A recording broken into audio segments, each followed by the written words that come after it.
Dreamscape presents The Chess Revolution from the Ancient World to the Digital Age by Peter Doggers. Narrated by George Weightman.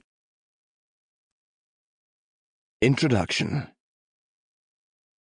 My father taught me chess when I was 8 years old.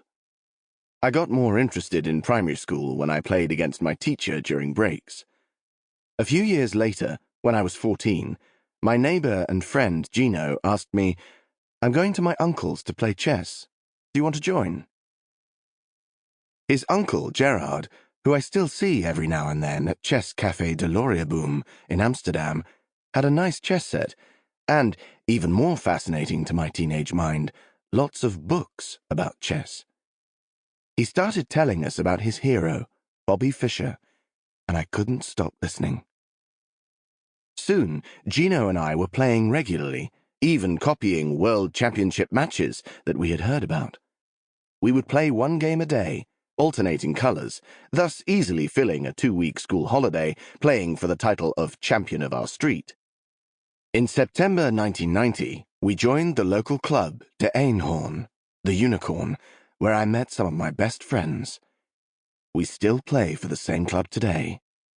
The very first chess book I read from cover to cover was Theo Schuster's Het Grote Schachboek, The Big Book of Chess, from 1987, a general overview of the game's history, its rules, its great players from the past, and their best games.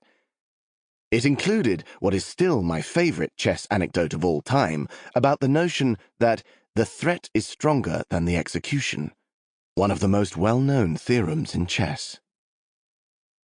Aron Nimzowitsch, a world-class player in the 1920s, supposedly detested tobacco smoke at a time when it was allowed and customary to smoke during tournaments. Before starting one of his games, Nimzowicz's opponent had agreed with him not to smoke, but shortly after the start, he pulled out a cigar from his pocket, followed by a box of matches. Nimzowitsch furiously headed to the arbiter to complain, who pointed out that his opponent hadn't actually started smoking. "But he threatens to smoke," said Nimzowitsch, "and any chess player knows that the threat is stronger than the execution."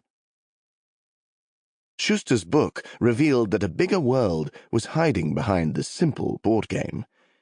It had such a fascinating cultural legacy that I wanted to know more about.